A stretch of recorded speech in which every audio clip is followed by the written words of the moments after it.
अस्सलाम वालेकुम। आज हम नया चैप्टर स्टार्ट करने जा रहे हैं, आइनी तवाज़ुन, आयोनिक इक्विलिब्रियम। इसके जो मैक्सिमम मार्क्स हैं वो 6 हैं और लाजमी तौर पर 4 मार्क्स के क्वेश्चंस आपने करने होते हैं। ये जो हमारा चैप्टर है आइनी तवाज़ुन, ये हमारे 11th के चैप्टर कीमियाई तवाज़ुन से रिलेटेड है। तो सबसे पहले हम थोड़ा सा रिवीजन 11th के चैप्टर कीमियाई तवाज़ुन का करेंगे ताकि ये आइनी तवाज़ुन चैप्टर पढ़ने में हमको आसानी हो जाए। तो सबसे पहले मैं आपको बताऊंगी कि कीमियाई तामुलात 2 तरह के होते हैं।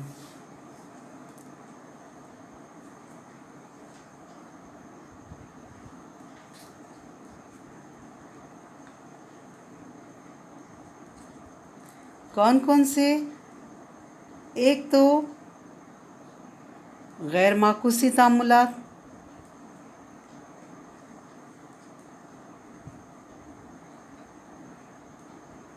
इसको हम इरिवर्सिबल रिएक्शन कहते हैं। Irreversible reaction.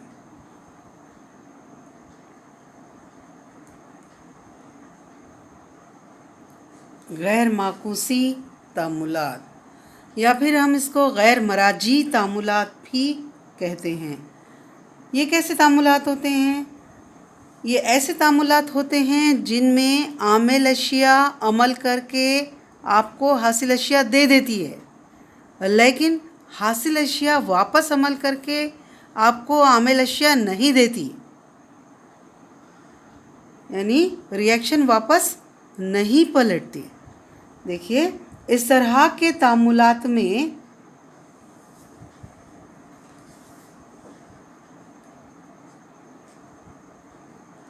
आमिल अशिया अमल करके हासिल अशिया देती हैं,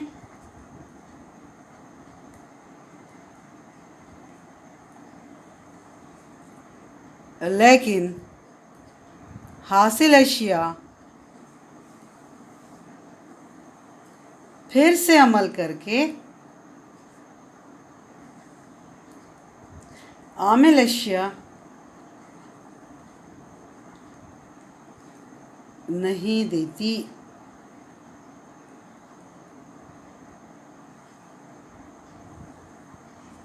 यानी हम ये कह सकते हैं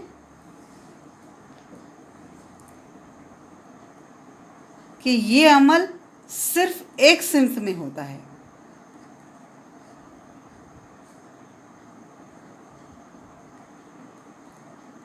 और हम इसको जाहिर भी एक सिमती तीर के निशान से करते हैं।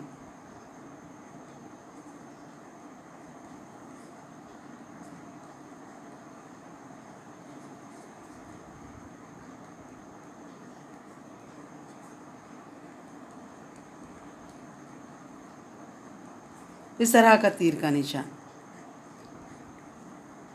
आमिल अशिया ने अमल किया और आपको हासिल अशिया दे दी, तामुल ख़त्म हो गया। जैसे हम मिसाल के तौर पर कार्बन सॉलिड, ये हवा की ऑक्सीजन के साथ रिएक्ट करके आपको कार्बन डाइऑक्साइड गैस देते हैं, अमल ख़त्म हो गया। कार्बन डाइऑक्साइड की वापस तहलील होकर कार्बन सॉलिड और ऑक्सीजन मिलना ये नामुमकिन है। दूसरा कीमियाई तामुल ऐसा है जो दोनों सिमतों में होता है, इसको हम माकूसी तामुलात या फिर एक और टर्म हम इसको मराजी तामुलात, रिवर्सिबल रिएक्शन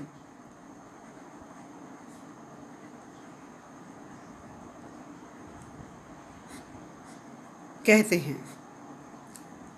ये कैसे तामुलात होते हैं? इस तरह के कीमियाई तामुलात में आमिल अशिया अमल करके आपको हासिल अशिया देती हैं, हासिल अशिया वापस अमल करके आपको आमिल अशिया दे देती हैं। यानी बोलना ये है कि ये तामुल दोनों सिमतों में होता है। आगे की जानिब भी और पीछे की जानिब भी।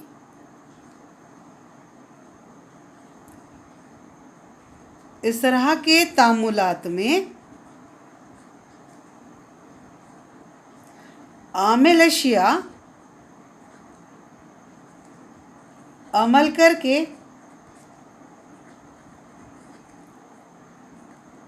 हासिल अशिया देती हैं।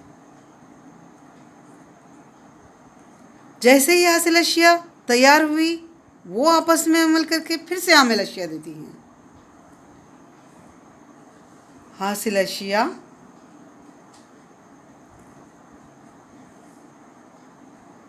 आपस में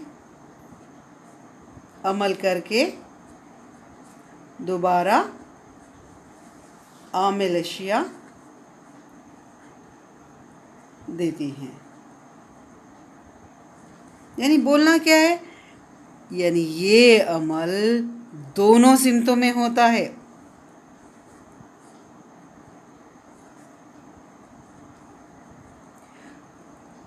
कौन कौन सी दोनों सिमतों में? आमिल अशिया ने अमल किया और आपको हासिल अशिया दे दिए, तो ये कौन सा अमल हुआ? ये आगे बढ़ने वाला अमल हुआ। फिर हासिल अशिया एक बार जब तैयार हो गई, वो फिर से आपस में अमल करती हैं और आमिल अशिया देती हैं। ये कौन सा अमल हो गया? ये पीछे बढ़ने वाला अमल हो गया। Forward reaction, backward reaction. तो इस तरह के अमल को दिखाने के लिए हम दोहरी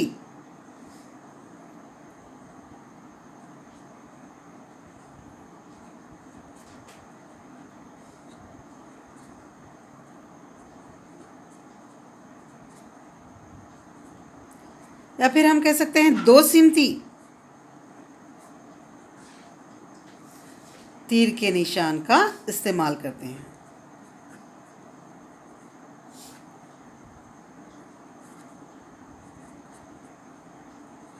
ऐसे इस तरह से,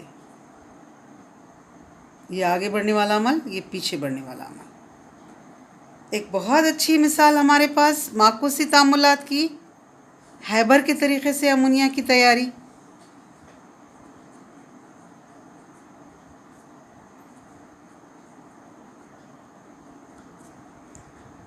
हैबर ने क्या किया? नाइट्रोजन और हाइड्रोजन, ये दोनों गैसें आपस में रिएक्ट करवाई। नाइट्रोजन और हाइड्रोजन आपस में अमल करके अमोनिया गैस देते हैं। एक बार जैसे ही अमोनिया गैस तैयार हो गई, इसकी तहलील होकर दोबारा आपको आमिल अशिया मिलती है, नाइट्रोजन और हाइड्रोजन। ये इक्वेशन बैलेंस नहीं है, पहले हम इसको बैलेंस कर लेंगे। N2 है, तो नाइट्रोजन को बैलेंस करने के लिए हम यहाँ 2 लगाते हैं। जैसे ही नाइट्रोजन बैलेंस हो गई, हाइड्रोजन इम्बैलेंस हो गई, 2 तिया 6। सो हम उसको बैलेंस करने के लिए यहाँ 3 लगाएंगे, 3 दूनी 6। कैसे होगा? यहाँ आमिल अशिया नाइट्रोजन गैस और हाइड्रोजन गैस,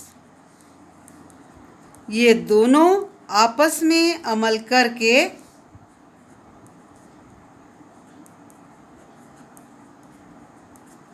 अमोनिया गैस देते हैं। ये कौन सा वाला अमल हो गया? ये आगे बढ़ने वाला अमल हो गया।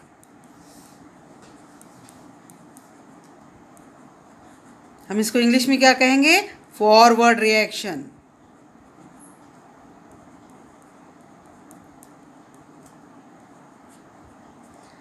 जैसे ही अमोनिया गैस तैयार हुई है,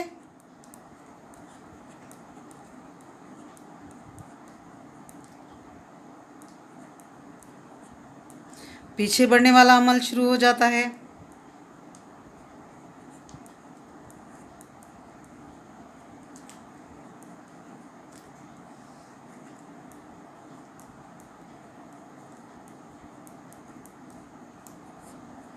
पीछे बढ़ने वाला अमल हम इसको क्या कहेंगे?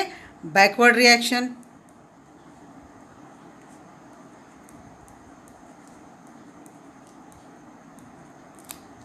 ये कौन सा है? यानी अमोनिया की तहलील होकर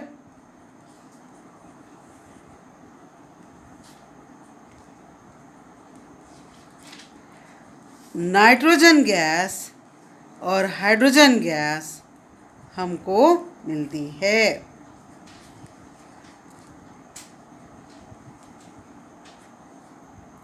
ध्यान से देखिए, दो तरह के कीमियाई तामुलात, गैर माकूसी तामुलात जो सिर्फ एक सिमत में होते हैं, माकूसी तामुलात जो दोनों सिमतों में होते हैं, आगे की जानिब भी और पीछे की जानिब भी। ध्यान से देख लीजिए। अब ये जो माकूसी तामुलात हैं, इनमें हालत तवाज़ुन आती है। अब हम देखेंगे कि हम हालत तवाज़ुन किसे कहेंगे। आप इस पेज का स्क्रीनशॉट ले लें।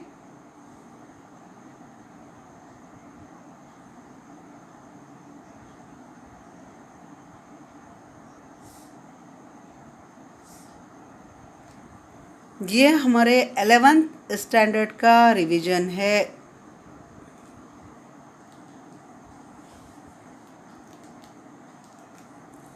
चलिए हम आगे बढ़ते हैं।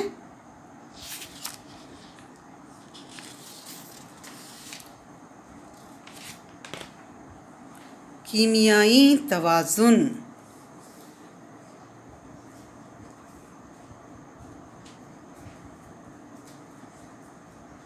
हम इसे क्या कहेंगे? Chemical equilibrium.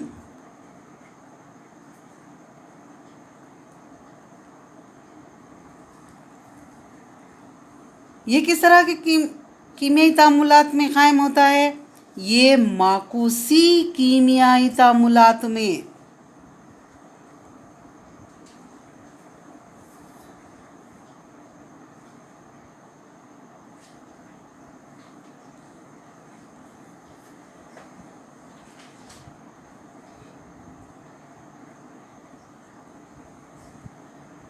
शर्त है कि तामुल कैसा हो?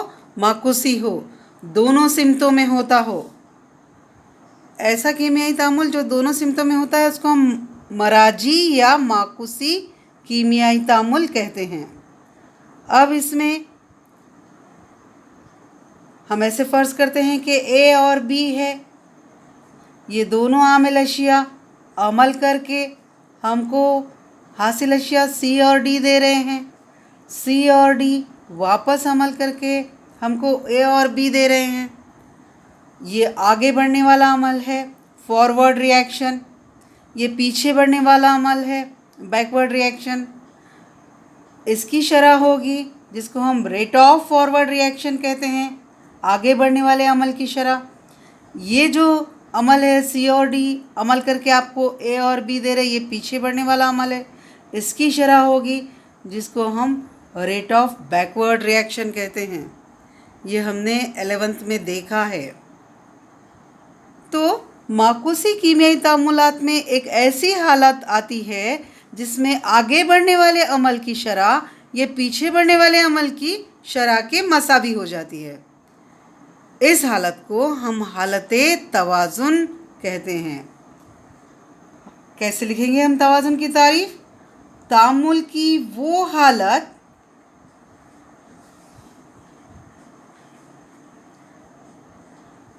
जिसमें आगे बढ़ने वाले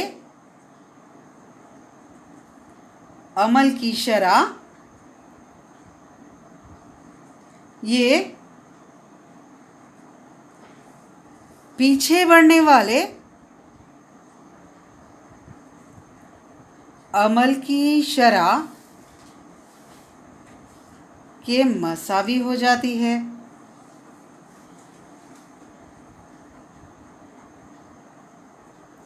ये हालत तवाज़ुन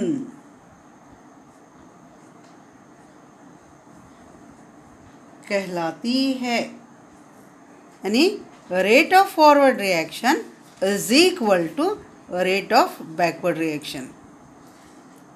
ये तवाज़ुनी हालत कहलाएगी। अब जब इस तरह की हालत आ जाती है तो तामुल में आमिल अशिया भी हैं। आमिल अशिया अमल करके आपको हासिल अशिया दिए हैं। तामुल में हासिल अशिया भी हैं। एक बार हासिल अशिया तैयार हो गए, वापस अमल करके वो आपको आमिल अशिया देते हैं। यानी हालत तवाज़ुन में आमिल अशिया और हासिल अशिया दोनों मौजूद हैं।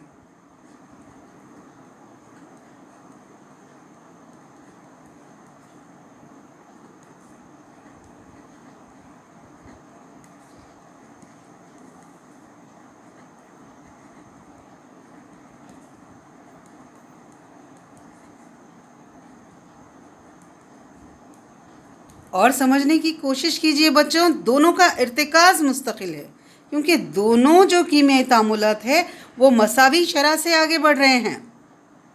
लिहाजा आमिल अशिया और हासिल अशिया दोनों का इर्तिकाज़ मुस्तकिल रहेगा।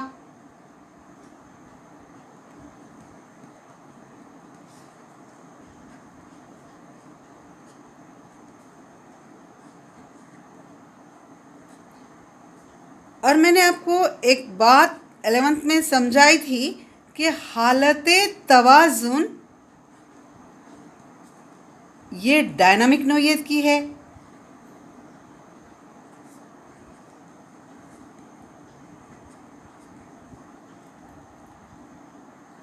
अब डायनामिक किसे कहते हैं? आमिल अशिया अमल किए, आपको हासिल अशिया दिए, हासिल अशिया वापस अमल करके आपको आमिल अशिया दे रहे हैं। दोनों तामुलात मसावी रफ्तार से आगे बढ़ रहे हैं। आमिल अशिया और हासिल अशिया दोनों का इर्तिकाज़ भी कांस्टेंट है। तो हमको ऐसे लग रहा है कि जब आमिल अशिया और हासिल अशिया का इर्तिकाज़ कांस्टेंट है, मुस्तकिल है, तो तामुल रुक गया होगा। नहीं, यहाँ तामुल रुकता नहीं है। डायनामिक तामुल रुकता नहीं है, बल्कि दोनों तामुलात एकसा शरह से हम आगे बढ़ते हुए देखते हैं। यानी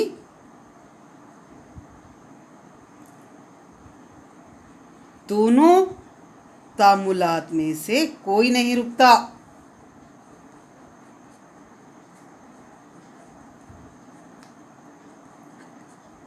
और ये दोनों तामुलात एकसा शरह से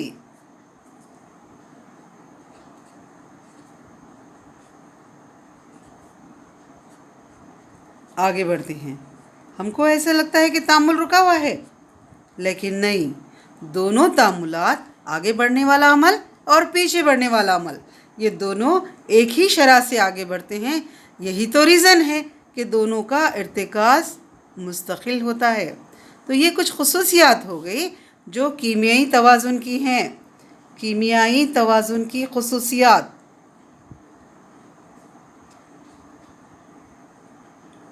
मैं कीमियाई तवाज़ुन को एक तरसीम से भी दिखा सकती हूँ।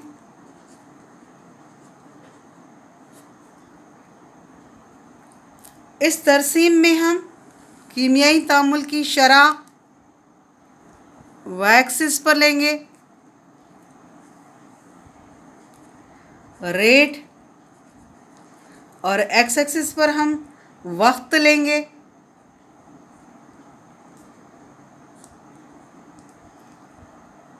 इब्तिदा में सिर्फ आमिल अशिया है जो अमल करके आपको हासिल अशिया दे रही हैं।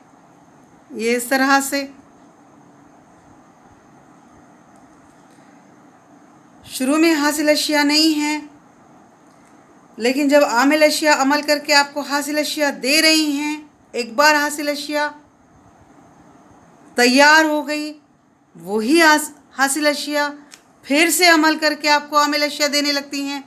यानी एक बार हासिल अशिया तैयार हो गई तो पीछे बढ़ने वाला अमल भी शुरू हो गया, ये इस तरह से। और ये है रेट ऑफ फॉरवर्ड रिएक्शन, आगे बढ़ने वाले अमल की शरह।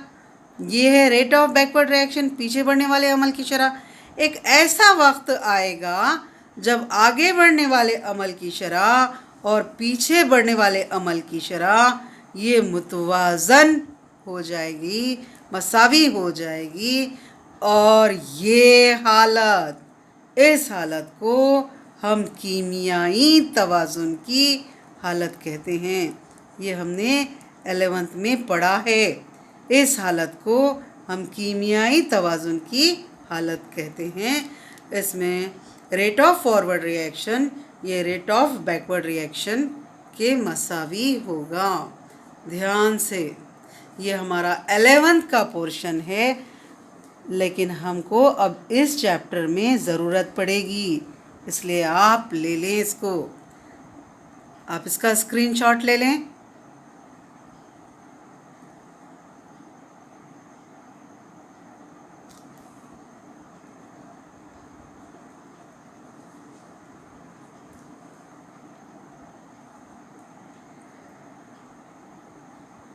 अब हम माकूसी कीमियाई तामुलात पर एक कुलिये का इतलाक़ करने वाले हैं, कमियत अमल का कुलिया, जो हमको यहाँ 12th में आइनी तवाज़ुन में इस्तेमाल में आने वाला है। हमको इस कुलिये की बहुत ज़्यादा ज़रूरत पड़ने वाली है, वो मैं आपको एक बार बताती चलूँ।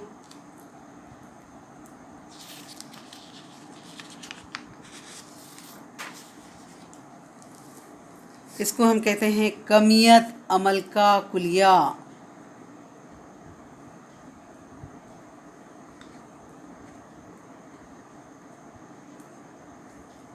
हम इसको इंग्लिश में लॉ ऑफ मास एक्शन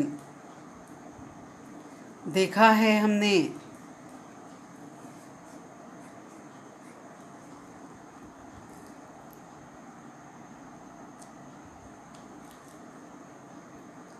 कमियत अमल के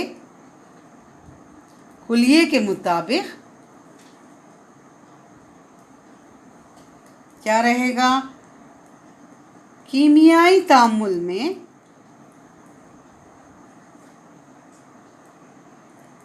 अमल की शरह ये आमिल अशिया के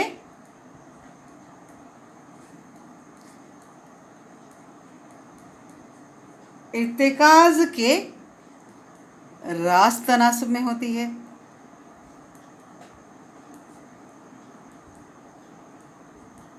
अब ये तो है कि अगर एक आमिल शय हो, जैसे फॉर एग्ज़ाम्पल ए अमल करके आपको हासिल अशिया दे रही है, प्रोडक्ट पी भी लिख सकते हो, हासिल अशिया भी आप लिख सकते हो। तो इस कुलिये के मुताबिक कैसे रहेगा कि कीमियाई अमल की शरह ये रास्त तनासुब में है ए के इर्तिकाज़ के।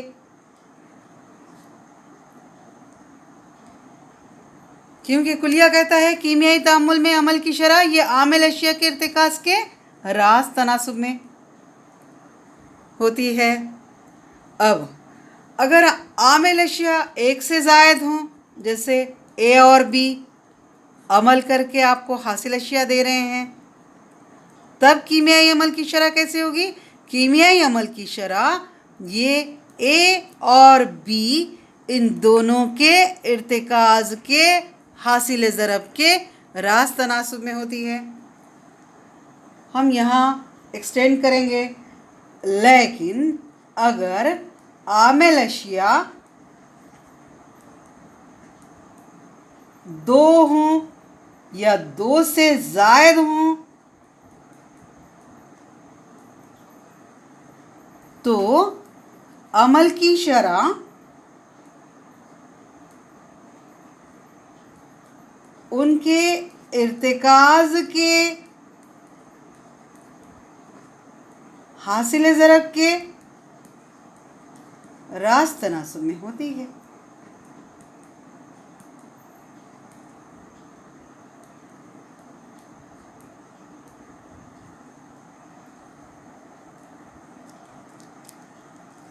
एक ही आमिल शय है तो कीमियाई अमल की जो शरह है वो आमिल शय के इर्तिकाज़ के रास्त तनासुब में है। अगर आमिल शय दो हैं ए और बी, तब कीमियाई अमल की शरह इनके इर्तिकाज़ के हासिल ज़रब के रास्त तनासुब में होती है। समझ रहे हो बच्चों? अब हम एक माकूसी अमल फ़र्ज़ करते हैं। फर्ज करेंगे कि ए जमा बी ये अमल करके आपको सी और डी दे रहे हैं, सी और डी वापस अमल करके आपको ए और बी दे रहे हैं। ये एक माकुसी अमल है। माकुसी अमल, इसको हम मराजी, एक और टर्म हम इस्तेमाल करते हैं मराजी, या फिर हम इसको इंग्लिश में रिवर्सिबल रिएक्शन कहते हैं। अब पहले ये वाला तामुल जहाँ ए और बी आपस में अमल करके आपको सी और डी दे रहे, ये आगे बढ़ने वाला अमल है। इसकी शरह होगी रेट ऑफ फॉरवर्ड रिएक्शन। समझ रहे हो? तो हम इसके ऊपर कमियत अमल के कुलिये का इतलाक़ करेंगे। कमियत अमल के कुलिये के मुताबिक सबसे पहले हम बात कर रहे हैं फॉरवर्ड रिएक्शन की। हमारे पास आगे बढ़ने वाले अमल के लिए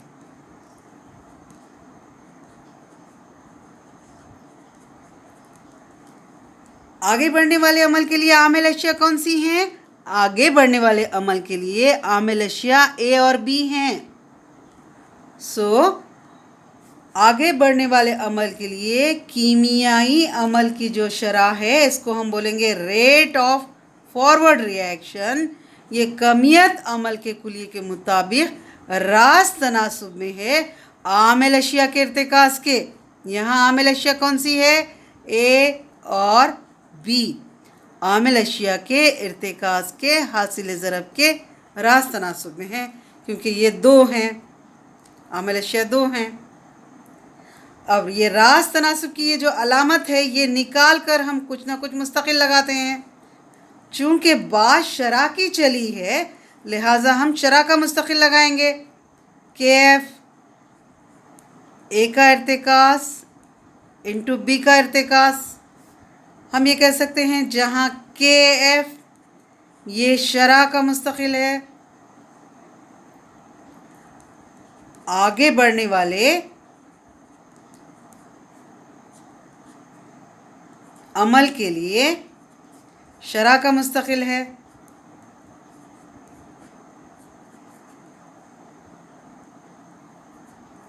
अब देखिए, हम बात अब करते हैं पीछे बढ़ने वाले अमल के लिए। पीछे बढ़ने वाले अमल के लिए क्या हो जाएगा? पीछे बढ़ने वाले अमल के लिए हमारे पास रेट ऑफ बैकवर्ड रिएक्शन। अब बच्चों जहन में लाइए, ए और बी आपस में अमल किए, आपको सी और डी दे दिए। सी और डी क्या है? आगे बढ़ने वाले अमल के लिए ये हासिल अशिया है। जैसे ही ये तैयार होते हैं माकूसी अमल में सी और डी आपस में अमल करके आपको वापस ए और बी दे रहे हैं। यानी पीछे बढ़ने वाले अमल के लिए सी और डी अब आमिल अशिया हो गए। कमियत अमल के कुलिये के मुताबिक rate of backward reaction is directly proportional to आमिल अशिया का इर्तिकाज़। पीछे बढ़ने वाले अमल के लिए आमिल अशिया सी और डी है और ये दो हैं, लिहाजा rate of backward reaction is directly proportional to C और डी, इन दोनों के इर्तिकाज़ का हासिल ज़रब। यहाँ भी ये रास्त तनासुब की अलामत निकाल कर हम मुस्तकिल लगाते हैं, इसको हम के बी बोलेंगे, सी का इर्तिकाज़ इंटू डी का इर्तिकाज़। जहाँ के बी क्या है? जहाँ के बी ये शरह का मुस्तकिल है। किसके लिए? ये पीछे बढ़ने वाले अमल के लिए शरह का मुस्तकिल है।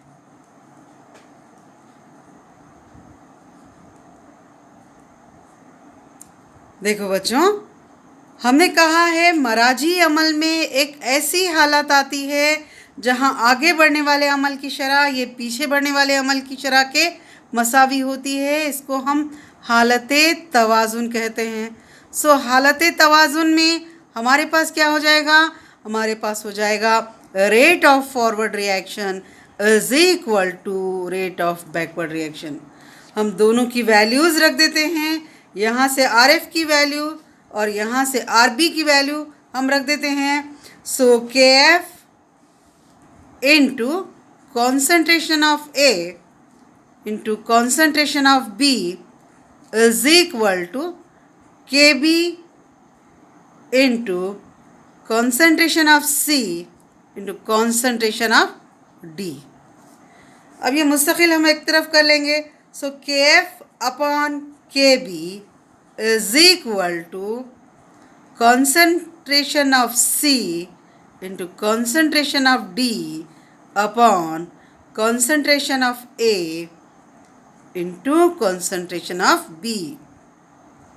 अब ध्यान से देखिए बच्चों, एक बात जहन में लाइए कि KF और KB, यहाँ KF भी मुस्तकिल है और KB भी मुस्तकिल है, दोनों मुस्तकिल हैं। इसलिए इन दोनों का जो तनासुब है, जो रेशो है, वो भी मुस्तकिल रहेगा। लिहाजा इनका तनासुब भी मुस्तकिल रहेगा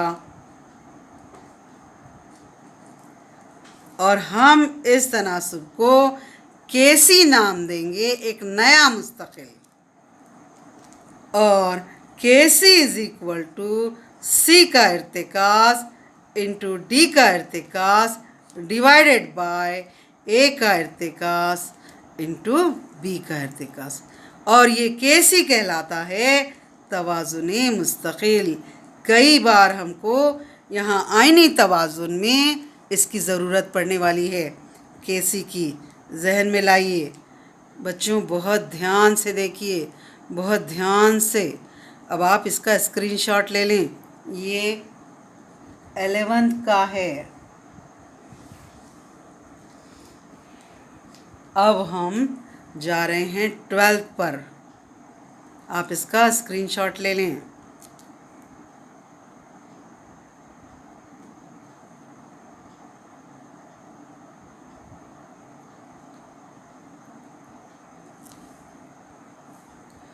अब हम 12th का पोर्शन स्टार्ट कर रहे हैं।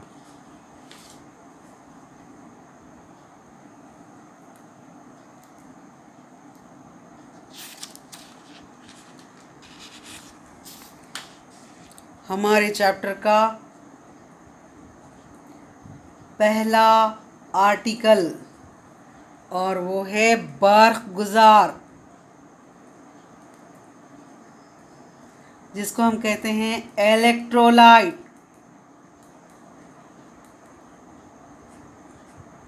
आप इससे वाकिफ़ हैं। आपने आइनी मुरक्कबात पढ़ा है, आपने आइनी बंदिश के बारे में भी पढ़ा है। 11th में हमको एक कंप्लीट चैप्टर है कीमियाई बंदिश। सो वो मादे जो पानी में हल होकर अयान तैयार करते हैं,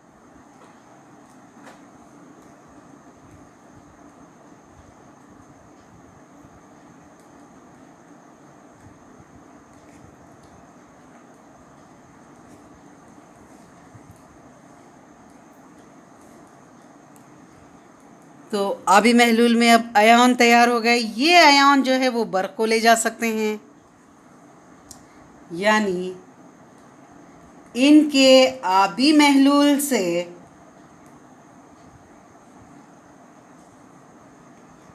बर्क़ी रौ गुज़र सकती है।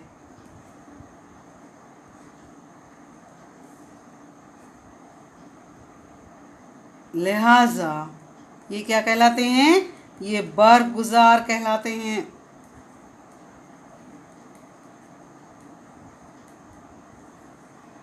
जैसे मिसाल के तौर पर तेज़ाब की बात कर सकते हैं। HCl आबी महलूल में ये H+ और Cl- तैयार करता है। असास की बात करते हैं, जैसे NaOH, ये आबी महलूल में Na+ और OH- तैयार करता है। ये अयान बर्क़ को ले जाते हैं, लिहाजा इनके आबी महलूल बर्क़ गुज़ार हैं। मिसाल के तौर पर नमक ले लीजिए, खाने का नमक सोडियम क्लोराइड। जब हम इसको पानी में हल करते हैं तो दो मुखालिफ बारदार अयान Na+ और Cl- तैयार होते हैं। इसके आबी महलूल से बरक़िरा गुज़र सकती है, लिहाजा ये बरगुज़ार कहलाते हैं। मिसाल आप ले सकते हो तेज़ाब,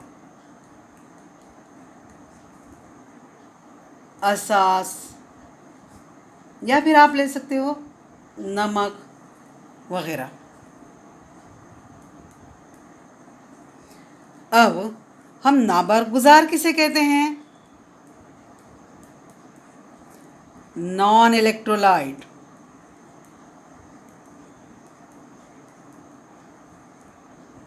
ज़ाहिर है वो मादे जो पानी में हल होने पर आयन तैयार नहीं करते। अब जब आयन ही तैयार नहीं हुए तो उनके आबी महलूल से बरक़िरा तो गुज़र ही नहीं सकती। इसको हम क्या कहेंगे? नाबरगुज़ार। वो मादे जो पानी में हल होने पर आयन तैयार नहीं करते और इनके आबी महलूल से बर गुज़रने का तो सवाल ही नहीं, बर्फ़ नहीं गुज़र सकती। लिहाजा ये क्या कहलाते हैं? नाबरगुज़ार।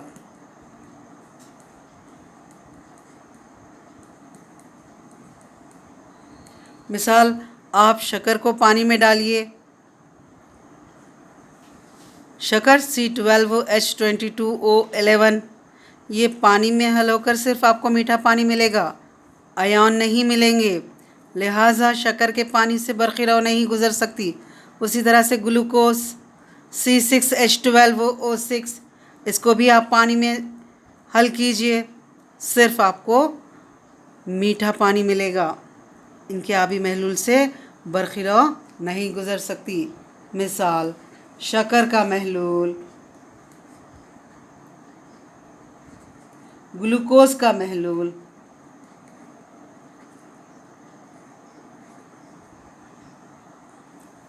और भी कई चीज़ें हैं। देखिए अब हमने ये देखा है बरगुज़ार। हमारा अब यहाँ आर्टिकल रहेगा बरगुज़ार के अक़साम।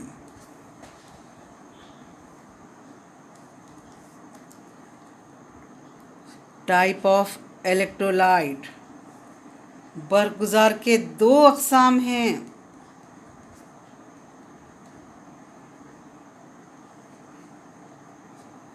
हम एक को कह सकते हैं ताकतवर बरगुज़ार,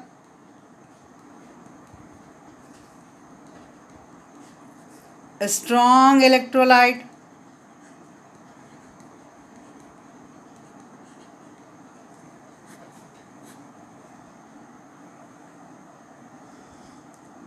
मैं आपको मिसाल लेकर समझाऊं। जैसे हमने सोडियम क्लोराइड लिया है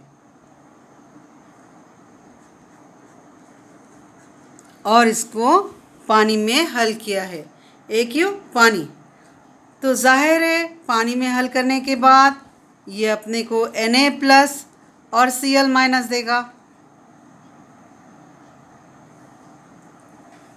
हमने 100 मॉलिक्यूल 100 साल में NaCl के पानी में डाले। अभी हमने डाले हैं तो शुरुआत में Na+ तो ज़ीरो रहेगा, Cl- भी ज़ीरो रहेगा। कब? शुरू में कब? जब टाइम ज़ीरो है। थोड़ी देर के बाद ये इसका इंतशार होना शुरू होगा, ये Na+ और Cl- में बंटना शुरू हो जाएगा और हम देखेंगे कुछ वक्त बाद, यानी कितने वक्फे के बाद? T वक्फे के बाद हम देखेंगे कि ये पूरा की पूरा डिज़ोल्व हो गया। NaCl ये ज़ीरो रहेगा और Na+ ये 100 और Cl- 100। आप जानते हो NaCl 2 आयन में बढ़ता है, Na+ और Cl-। NaCl, एक NaCl का सालेमा टूटा। बच्चों बहुत ध्यान से देखो, एक NaCl का सालेमा टूटा तो अपने को क्या मिल रहा है? एक Na+ और एक Cl- मिल रहा है।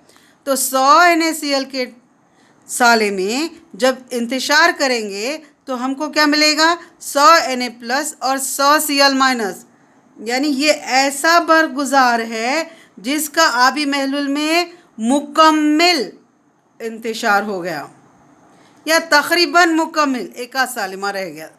ठीक है, तो इसको हम क्या कहेंगे? इसको हम ताकतवर बरगुजार कहेंगे। हम तारीफ लेंगे। ये तो मैंने मिसाल लेकर आपको समझाई है। तारीफ, ऐसे बरगुजार जिनका आबी महलूल में मुकम्मिल या तकरीबन मुकम्मिल इंतशार होता है,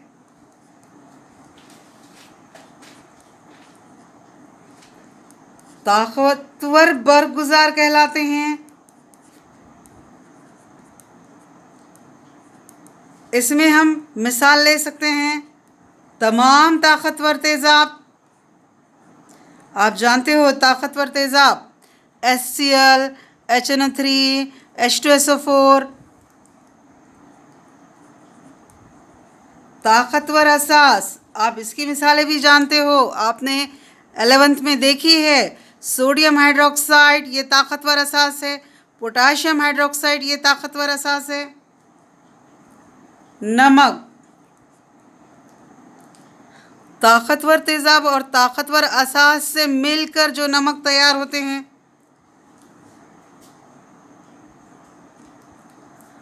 अब दूसरी किस्म हम देख रहे हैं,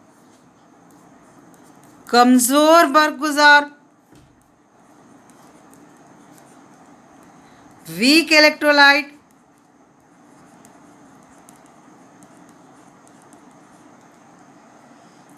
इसकी बहुत अच्छी एग्जांपल सिरका, एसिटिक एसिड जो अचार में डाला जाता है, CH3COOH, एसिटिक एसिड। हम इसको आबी महलूल में हल कर रहे हैं।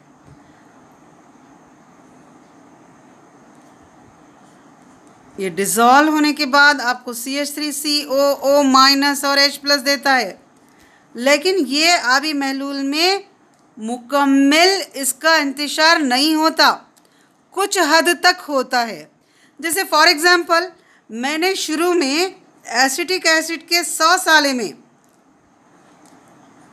शुरू में जब वक्त सिफर रहे, एकदम शुरू में हमने 100 साले में एसिटिक एसिड के पानी में डाले, तो शुरू में तो ये एसीटेट CH3COO- ये 0 और H+ ये 0 रहेगा, क्योंकि अभी इंतशार शुरू नहीं हुआ है। लेकिन कुछ वक्त बाद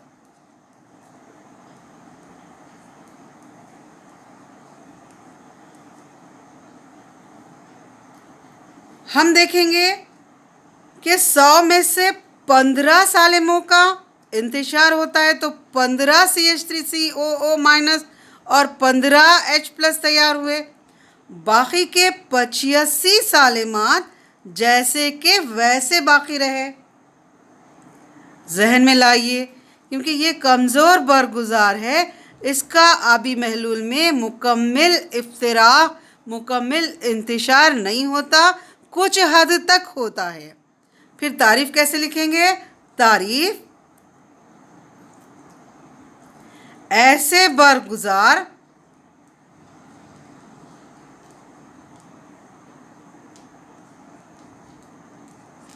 जिनका आबी महलूल में कुछ हद तक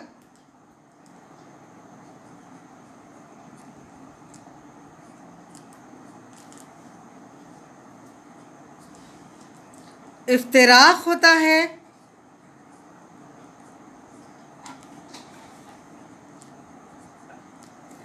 कमज़ोर बरगुजार कहलाते हैं।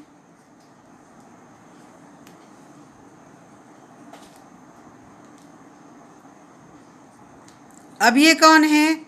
ये तो कमज़ोर तेज़ाब हैं। जैसे खुद ये एसिटिक एसिड, कमज़ोर असास जैसे कि अमोनियम हाइड्रोक्साइड वगैरह। आप इसका स्क्रीनशॉट ले लें।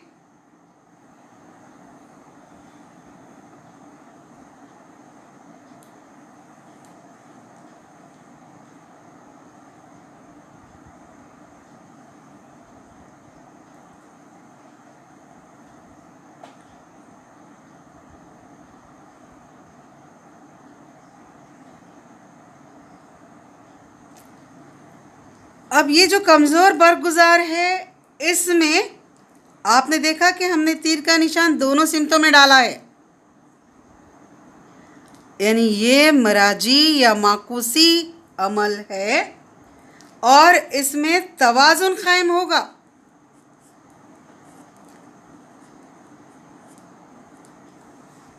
किस किस के बीच में?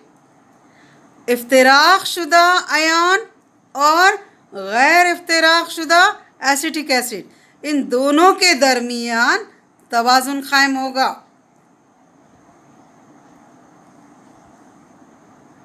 तो आज के इस लेक्चर में हमने बरगुजार क्या है ये देखा, ना बरगुजार क्या है ये देखा, बरगुजार के दो अक़साम देखे, ताकतवर बरगुजार और कमज़ोर बरगुजार।